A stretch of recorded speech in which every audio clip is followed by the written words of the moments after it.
अल्लाहुम्मा सल्ली अला सय्यदिना शफीना व मौलाना मुहम्मदिन कमा तुहिब्बु व तर्दा बिअन तुसल्ली अलैहि सलातुन व सलामुन अलैहि।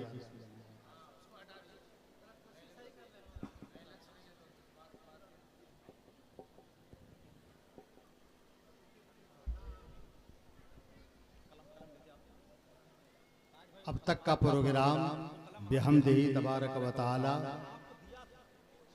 हुस्न खूबी के साथ अंजाम पाया और इंशाअल्लाहुर रहमान प्रोग्राम की ये आखिरी रात भी आखिर दम तक नूरो निखत में डूबी हुई आपसे हमकनार होती हुई आपको फैज पहुंचाती हुई गुजरेगी। थोड़ी देर के लिए मैं हाजिर खिदमत हुआ हूं। इंशाअल्लाह बहुत ही जल्द आपके मुकर्रिर खुसूसी हजरत मौलाना कारी दिलशाद अहमद रज़वी रौनक स्टेज होने वाले हैं। उनकी पुरमग़्ज़ तकरीर आपको समाअत करनी है।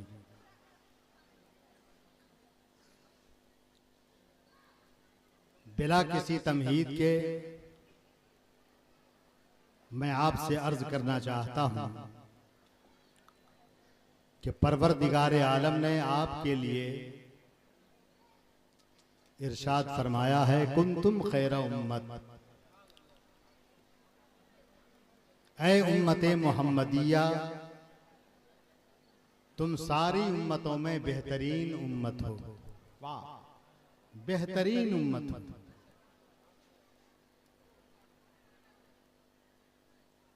कलामुल्लाह के इसी जुमले के ऊपर संजीदगी से हमें भी और आपको गौर करना है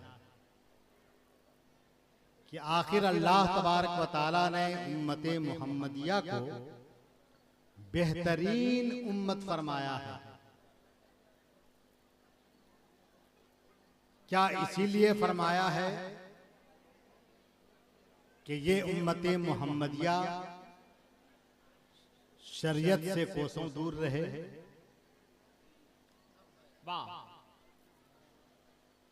क्या आपको बेहतरीन उम्मत अल्लाह ने इसीलिए फरमाया है कि नमाज की अज़ानें होती रहें और आप दुनिया की गुफ्तगू में महव और मसरूफ रहो? क्या अल्लाह ने बेहतरीन उम्मत इसीलिए कहा है कि नमाज के लिए बुलावा अज़ान की शक्ल में हो और हम और आप मस्जिद से दूर कहीं और जा बसें? क्या बेहतरीन उम्मत हमें इसीलिए कहा गया है कि हम रोजाना अपने चेहरे के नूर को साफ करते रहें? कुरान फरमा रहा है, ए उम्मते मुहम्मदिया कुंतुम खैरा उम्मा, तुम सारी उम्मतों में बेहतरीन उम्मत हो।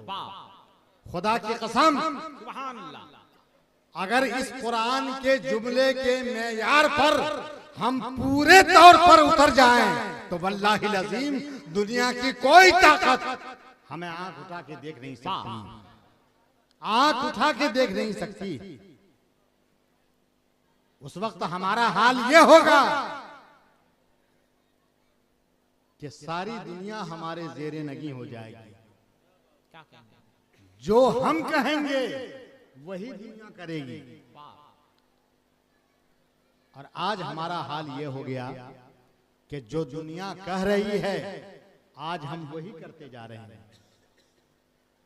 प्यारे इस्लामी भाइयों, याद रखना,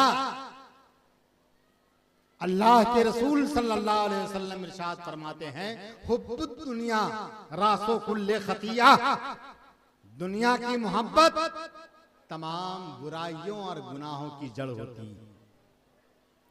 अल्लाह अकबर, तमाम गुनाहों की जड़ होती है। मसल मशहूर है कि एक नयाम में दो तलवार नहीं रह सकती है, एक मुल्क में दो बादशाह नहीं हो सकता है, तो एक दिल में दो की मोहब्बत नहीं हो सकती। अगर इंसान को, मोमिन को खुदा से मोहब्बत है, खुदा के रसूल से मोहब्बत है, तो याद रखो वो दुनिया से मोहब्बत ना करेगा, दुनिया से कोसों दूर रहेगा। और अगर दुनिया की मोहब्बत दिल में बसी हुई है तो उसके दिल में अल्लाह और उसके रसूल की मोहब्बत नहीं हो सकती।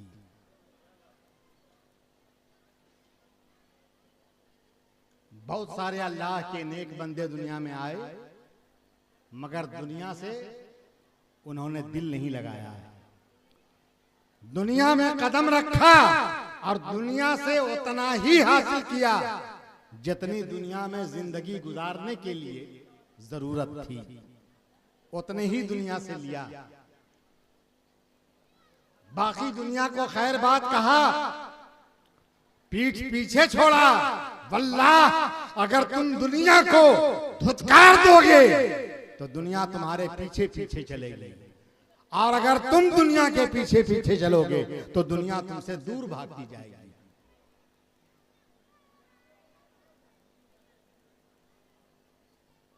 एक हदीस पाक हमारी निगाह से गुजरी है, दरूद पाक पढ़ें। अल्लाहुम्मा सल्ली अला सय्यदिना शफीना मौलाना मुहम्मदिन कमा तुहिब्बु व तर्दा बिअन तुसल्ली अलैहि सलातुन व सलामुन अलैका या रसूलल्लाह। अल्लाह तबारक व तआला अपने नबी हजरत ईसा अलैहिस्सलाम से इरशाद फरमाता है, ए ईसा, तवज्जो की बात है, परवरदिगार का खिताब होता है हजरत ईसा से, ए ईसा ला तुजालिसिल मौता, तुम मुर्दों के साथ उठक बैठक मत करो,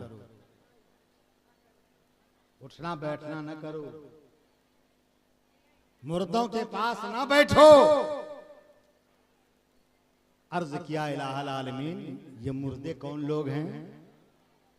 मुर्दे कौन लोग हैं? तो अल्लाह तबारक व तआला ने इरशाद फरमाया, मुर्दे वो लोग हैं जो जमीन पर चलते फिरते दुनिया की मोहब्बत को अपने दिल में बसाए हुए हैं। यही लोग मुर्दे हैं। ऐसे लोगों के पास है ईसा तुम मत बैठना। क्यों? इसलिए कि सोहबते सालेह तोरा सालेह कुनद और सोहबते तालेह तोरा तालेह कुनद। अच्छों की सोहबत में बैठोगे तो खुद अच्छे बन जाओगे, और बुरों की सोहबत में बैठोगे तो तुम भी बुरे बन जाओगे। बहुत अफसोस आता है, बहुत अफसोस आता है, आज हमने अपना इस्लामी ढांचा कहां छोड़ दिया। अपने बदन के ऊपर कौन सा लिबास इख्तियार किया। अल्लाह अल्लाह, इमाम इश्क़ो मोहब्बत ने फरमाया था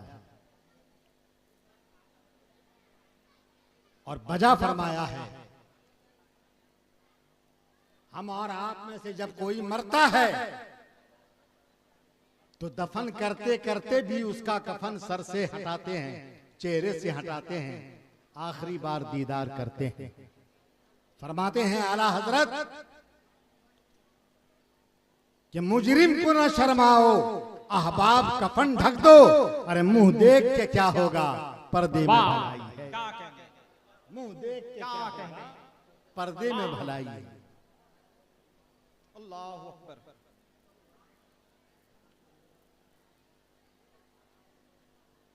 ये किरामन कातबीन हमारे आपके कंधों के ऊपर हैं, है ना। हमारी आपकी एक एक नक्ल हरकत को लिखते जा रहे हैं, लिखते जा रहे हैं।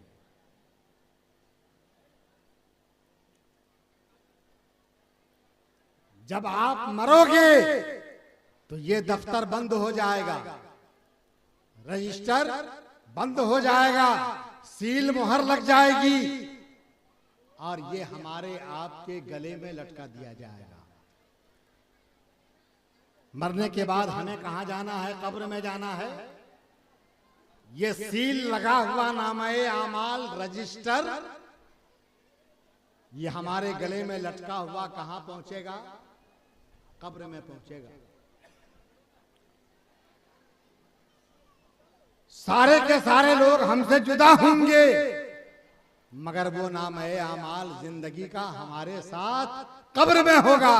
हदीसे मुस्तफा है कि जब इंसान को कब्र में सुला दिया जाता है तो कब्र की दरो दीवार पुकार के कहती है, ऐ मेरी गोद में लेटने वाले, अगर तुम आज अच्छे अमल लेकर के आए हो तब तो मैं आज तेरी वहशत को खत्म कर दूंगी, तेरी गुर्बत को दूर कर दूंगी, तुझे मैं किसी तरह की अजियत व तकलीफ न दूंगी। और याद रखना, अगर तुमने बुरा अमल लाया, बुरे अमल ला करके मेरी गोद में लेटे तो मैं ऐसी साबित होंगी कि दुनिया में वैसा अजाब तुमने देखा और सुना भी ना होगा। अल्लाह अकबर।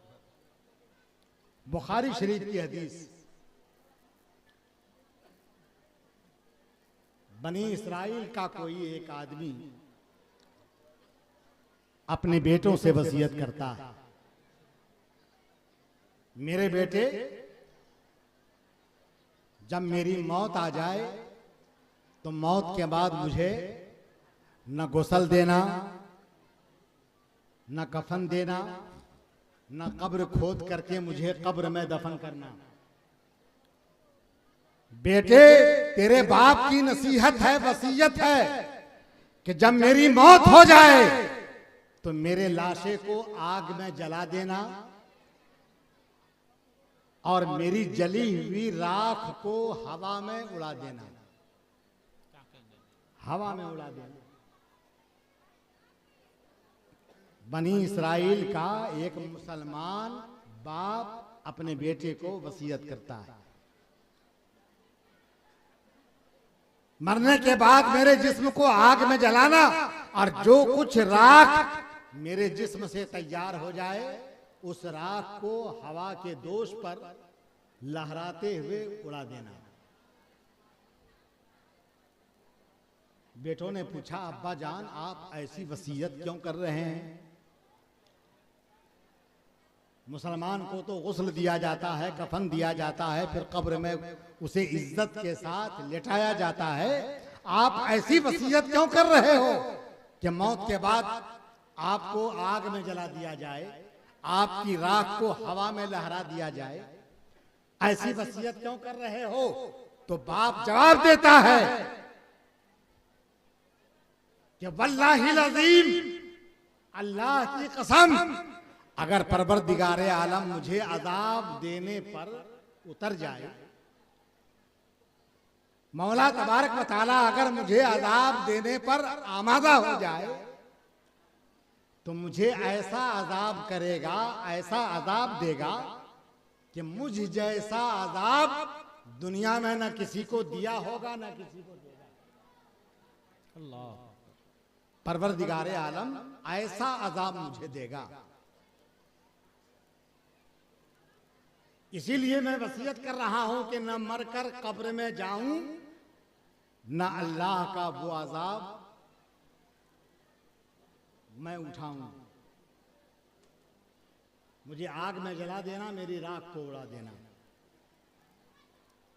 चंद दिनों के बाद बाप का इंतकाल हो गया। बेटे ने बाप की वसीयत के मुताबिक लकड़ियां इकट्ठा किया, जलाया और बाप के लाशे को, जिस्म को सुलगती हुई आग में डाल दिया।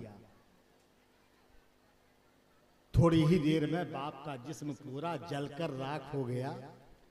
उसकी राख को ठंडा होने के बाद इकट्ठा किया और बहती हुई हवा पे ले जाकर उसकी सारी राख को हवा में उड़ा दिया।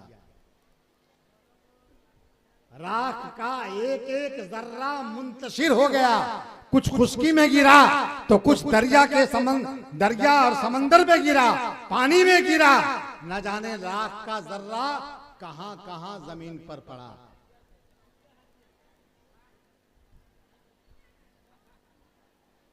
काहे को मरने के बाद मैं न कब्र में जाना पड़े मुझे, न अल्लाह का अजाब मुझे खाना पड़े, है ना।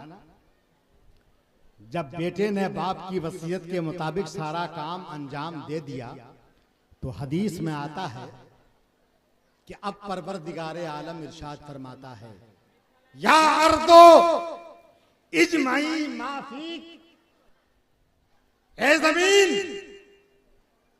मेरे उस बंदे के लाशे का जो राख का जो जर्रा जहां जहां तेरी गोद में पड़ा है, या अर्दो इजमाई माफी, तेरे ऊपर जो राख का जर्रा है ए जमीन, तू उन तमाम जर्रों को इकट्ठा कर। फरिश्ते को नहीं, जमीन को हुक्म दिया, ए जमीन उसकी राख जहां जहां पड़ी है सबको इकट्ठा कर। खुदा का हुक्म था, जमीन मानने पर मजबूर थी। जमीन ने राख के सारे जर्रों को समेटा, इकट्ठा किया, अल्लाह की बारगाह में पेश किया। अब अल्लाह तबारक व तआला फरमाता है, राख के ढेर से फरमाता है, ए राख तू जैसे जिस्म वाली थी वैसे ही जिस्म वाली बन जा। आनन फानन अल्लाह का हुक्म पाकर जिस्म का ढांचा तैयार हो गया, गोश्त पोश्त लिबास सब उसके ऊपर चढ़ गया, और एक चलता फिरता इंसान और आदमी जैसा वो पहले था वैसे ही वो अब बन गया। अब अल्लाह ने सवाल किया, बता तूने ऐसी वसीयत क्यों किया था कि मरने के बाद तेरे लाशे को, जिस्म को आग में जला दिया जाए, तेरी राख को हवा में उड़ा दिया जाए, ऐसी वसीयत क्यों किया था? तो लरजता हुआ, कांपता हुआ, थरथराता हुआ बंदे खुदा जवाब देता है, मौला मैंने ऐसी वसीयत किसी वजह से नहीं किया, किसी और वजह से नहीं किया। हाँ, तेरी खशियत, तेरा खौफ, तेरा डर मेरे जिस्म के अंग अंग में भरा हुआ था, रगों पे में भरा हुआ था, हर हिस्से में भरा हुआ था।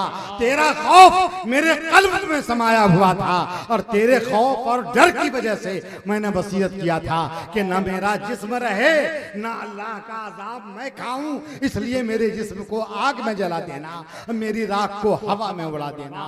मौला मैं सिर्फ और सिर्फ तेरे अजाब के खौफ की वजह से ऐसी वसीयत किया था।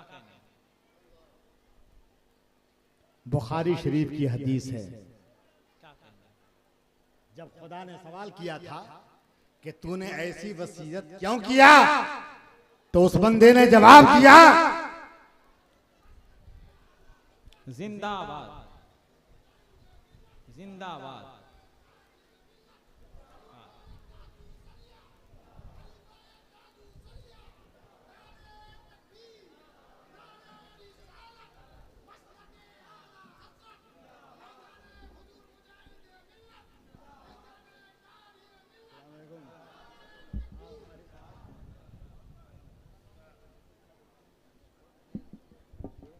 नारे तकबीर, नारे रिसालत, फैजाने सरकार मुजाहिदे मिल्लत, हुजूर नेमते मिल्लत, खलीफे ताजु शरिया, अताए कुतबे बनारस, हजरत अल्लामा कारी दिलशाद अहमद साहब किबला रज़वी।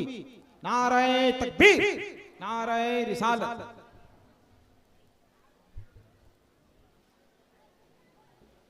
तशरीफ रखिए। इत्मीनान और सुकून का बिल्कुल माहौल जैसे पहले था वैसे ही बनाए रखिए। मुहिब्बे गिराम ये वक़ार हजरत मौलाना कारी दिलशाद साहब रज़वी जलवाबार हो चुके हैं। बस मेरे बाद हजरत ही का नंबर है, दिल खोल करके वो सुनाएंगे और आप सुनेंगे। तो अल्लाह तबारक व तआला ने इरशाद फरमाया, मा हमला का अलामा सनाता, ऐ इस्राइली बंदे तुझे ऐसा काम करने पर किस चीज ने उभारा, किसने कहा ऐसा काम करने के लिए? तो इस्राएली शख्स जवाब देता है कि मौला, काला मखाफतों का वफी रवायतिन खशियतों का, मौला किसी और चीज ने मुझे ऐसे काम पर नहीं उबारा, बल्कि तेरी खशियत, तेरा खौफ मेरे जिस्म के रगो पे में था, और तेरे ही डर की वजह से, तेरी ही खशियत की वजह से, तेरे खौफ की वजह से मैंने ऐसी वसीयत किया था। मौला तबारक व तआला का दरियाए रहमो करम जोश में आता है, इरशाद फरमाता है, जा, जब मेरे खौफ की वजह से तूने ऐसी वसीयत किया था, जा, आज मैंने तुझे तेरी तुझे माफ कर दिया है। मालूम क्या हुआ? पता क्या चला कि बड़े से बड़ा गुनहगार, बड़े से बड़ा गुनहगार, अगर उसके अंदर एहसास गुनाह है तो एक न एक दिन उसका कदम सही रास्ते पर आएगा। अगर एहसास गुनाह है, और अगर एहसास गुनाह भी खत्म हो गया है, तो ऐसा आदमी सिराते मुस्तकीम से, सीधी राह से कोसों दूर जा पाता है। एहसास गुनाह वो चीज है जो हमें, हमारे कदम को सिराते मुस्तकीम पर ला खड़ा करने के लिए हर वक्त तैयार रहता है।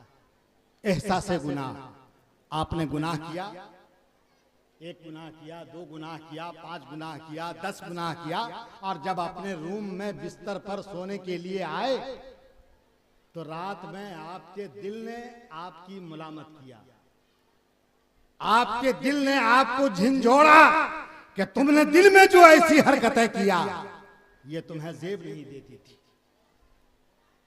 ऐसा गुनाह किया ये तुम्हें जेब नहीं देता था। अगर ये एहसास गुनहगार के अंदर पैदा हो जाए तो एक न एक दिन उसका कदम सही रास्ते पर आएगा, वो अपने गुनाहों से तौबा करेगा। इसीलिए अल्लाह के रसूल सल्लल्लाहु अलैहि वसल्लम इरशाद फरमाते हैं कि मूतू क़ब्ल अन तमूतू वहासिबू अनफुसकुम क़ब्ल अन तुहासबू, मौत आने से पहले खुद को मार डालो, मौत के घाट पे खुद को उतार दो। मौत आने से पहले पहले खुद मर जाओ, नफ्से अम्मारा को मार दो जो गुनाह करवाता है। वहासिबू अनफुसकुम, और अपने आप का मुहासबा करो इससे पहले कि तुम्हारा हिसाबो किताब कब्र और हश्र में लिया जाए। तुम्हारा हिसाबो किताब लेने से पहले तुम अपना हिसाबो किताब खुद जिंदगी में कर लो कि तुमने कितनी नेकियां किया है और कितने गुनाह।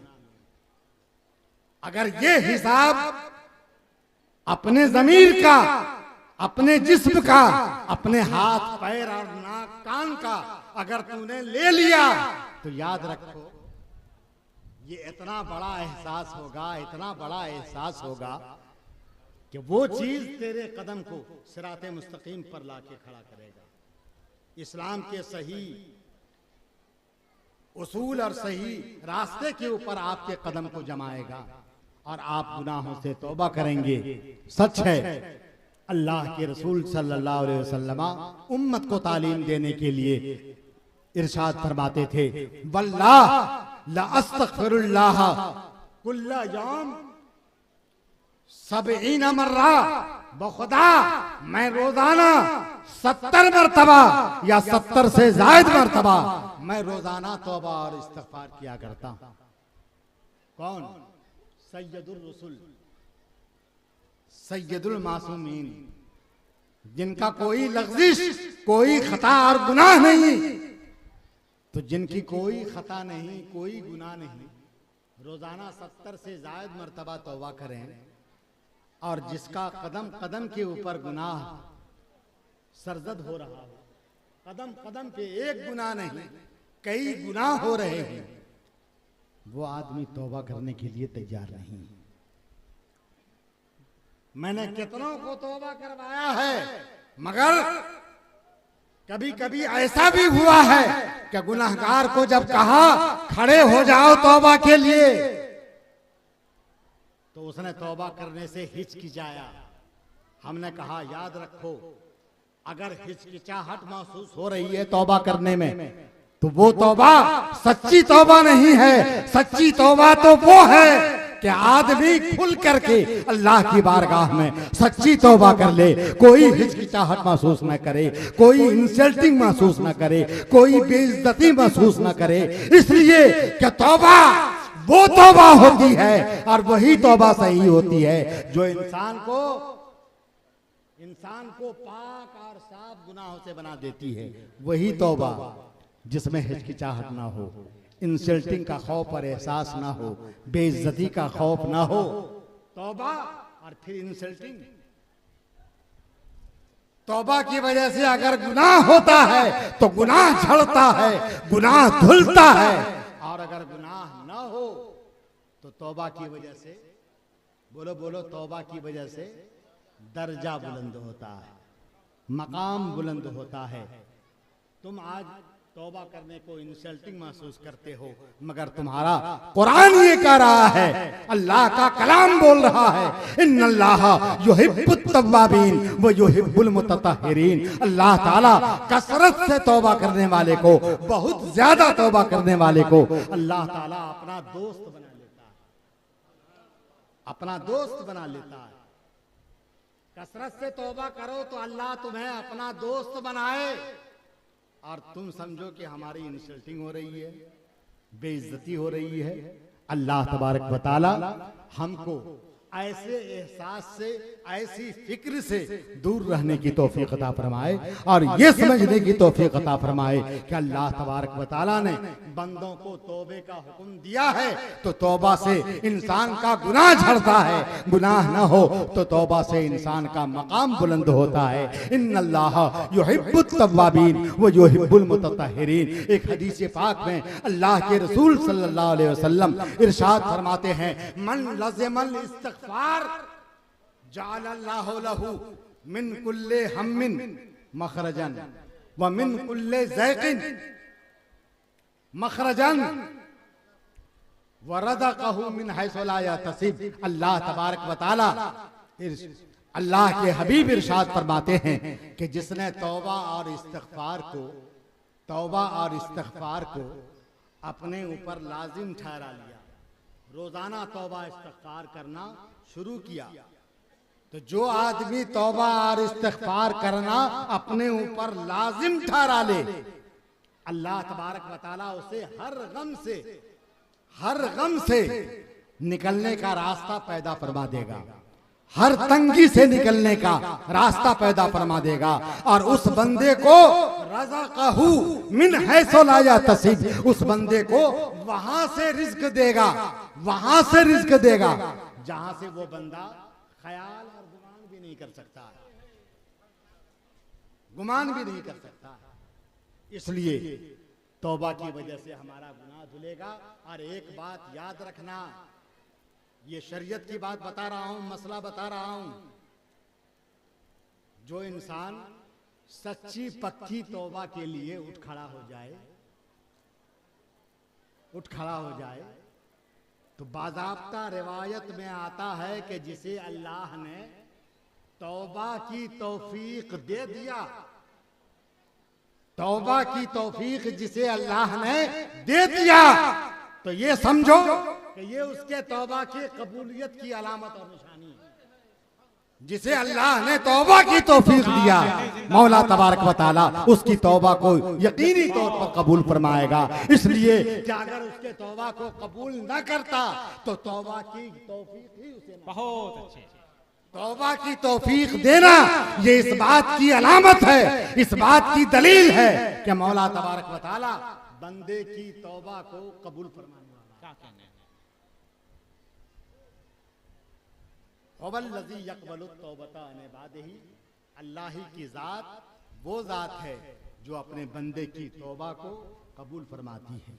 मेरी दुआ है कि मौला तबारक व तआला आपकी इस नशिस्त को कबूल फरमा ले, आपके आने को कबूल फरमा ले, आपकी समाअत को मौला तबारक व तआला कबूल फरमा ले। जो कुछ सुने कम से कम जहां तक हो सके उस पर अमल करने की कोशिश करें, इसलिए कि इस कान से सुनना और इस कान से उड़ा देना, इससे कोई फायदा कोई नतीजा हासिल होने वाला नहीं है। वमा तौफीकी इल्ला बिल्लाह व आखिरु दावाना अनिल हम्दुलिल्लाहि रब्बिल आलमीन। अस्सलामु अलैकुम।